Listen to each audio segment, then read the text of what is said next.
So we know that rational economic agents take action as long as the marginal benefit's greater than marginal cost. And we've talked some about how for consumers, the marginal benefit is the marginal utility measured as your marginal willingness to pay, how many dollars worth of other goods and services you're willing to give up to get an additional unit. And so we talked about how as long as marginal utility is greater than price, you'll consume it. So if price is, say, P0, all these units out to Q star 0, what people are willing to pay, the marginal utility, the marginal willingness to pay, what people are willing to pay is more than what they have to pay. And so the marginal utility curve is like the demand curve. It is the demand curve, right? It shows us at every price how much people want to buy, because it's saying at every price, Q star 0 units, those are the units that have a willingness to pay greater than what you have to pay. And so that is the marginal utility curve is the demand curve. And if price goes up, if price got higher, some units that used to be worth it aren't going to be made anymore, or aren't going to be consumed anymore. Some units that used to be worth it at a price of P0, now that the price is higher, those units from Q star 1 to Q star 0, they're not worth it anymore. People don't want to buy them. And so as price changes, we move up and down the marginal utility curve because it shows us how many units are worth it to buy, how many units have a willingness to pay. Again, the height of that demand curve tells us the willingness to pay. And as long as willingness to pay is greater than price, you'll do it. On the other side of the market, it's exactly the same thing, only on the other side of the market, right? So producers are going to produce as long as price is greater than the marginal cost, what they have to give up to make it. So as long as what they can sell it for, and we've got the upward sloping marginal cost reflecting that as you make more and more stuff, it's going to, each additional unit's going to cost you more because you're bringing in resources that are less well suited to production.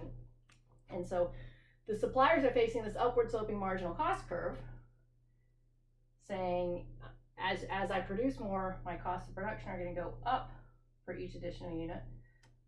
But they're behaving the same way in the sense that for them, price is benefit. And so as long as what they can sell it for is more than what it costs them to make, they'll keep producing it. They'll produce all the way out to Q0 star. All those units have a price, the benefit to them, greater than the cost to produce. And you can see if price goes up, say to P1, then there are going to be more units that are worth it to produce.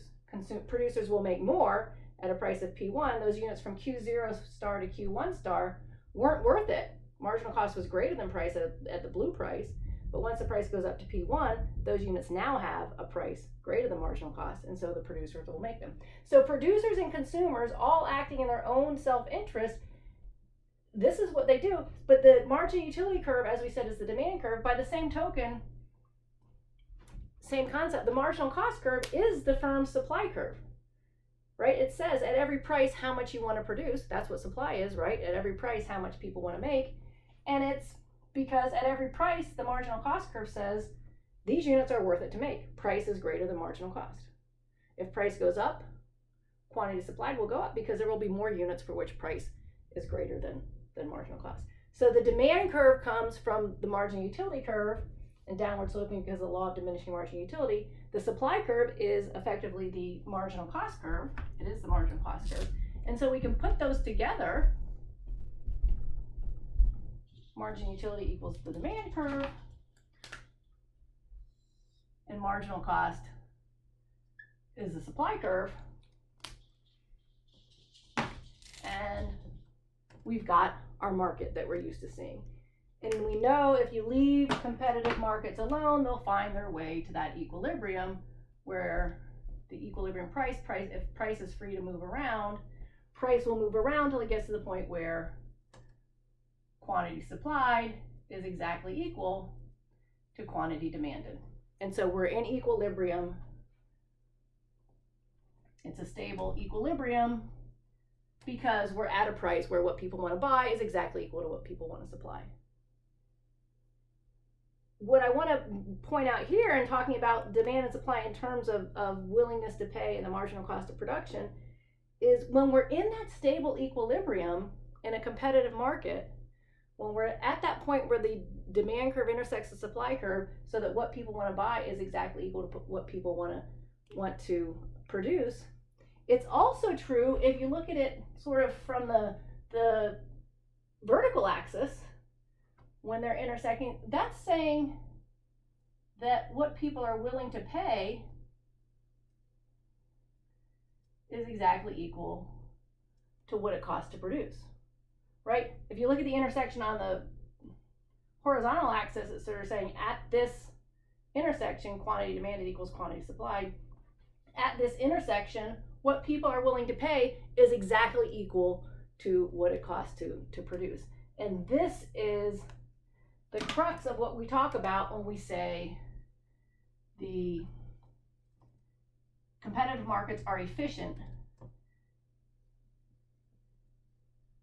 in that all the units with willingness to pay greater than marginal cost get made. If you leave a competitive market alone, it finds its way to that stable equilibrium, and at that stable equilibrium, you can see this is what people are willing to pay for units, and this is what it costs to make. If it's worth more to people than it costs to make, it makes sense for them to be made, right? It would be efficient. It would be an efficient allocation of resources. It would make people better off if resources were turned into this good. If what it's worth when resources are turned into this good is greater than what it cost, what those resources are worth in the next best use, it ought to be made. Or I know a lot of people get their mind around concrete numbers better. So let's say I'm willing to pay $20 for something, and let's say it costs you $8 to make. If it's worth $20 to me and it only costs you $8 to make, there are gains to be had, right? There's a potentially mutually beneficial transaction there. There is some price between what I'm willing to pay and what it costs you to make that's going to make us both happy. And as long as what somebody's willing to pay is more than what it costs to make, those gains are there, right? There's a price between them that can make both people happy. And so as long as what it's worth to people is more than what it costs to make, from a socially efficient allocation of resource perspective, those units ought to be made. And that's the beauty of competitive markets, is that when you leave them alone, let price move freely, and they find their way to equilibrium, that stable equilibrium, in that stable equilibrium, all the units that are worth more than they cost to make are made. So we get the efficient, the socially efficient level of output. This is sometimes called, you might see this term places, allocated efficiency. Resources are allocated efficiently. They are going where they are most highly valued. And when we leave competitive markets alone and let price move freely, they'll find it. The market will find its way there to that efficient allocation of resources. And that's why we like to leave competitive markets alone a lot of the time. Not to say that we don't get involved, because efficiency, as we've pointed out before, is not the same thing as equity. And often efficiency and equity are at odds with each other, but we'll talk about that in the future. Point here is, if you leave a competitive market alone, all the units that have a willingness to pay greater than the what they cost to make will get made. And that is efficient. And that is what we mean when we say competitive markets are efficient.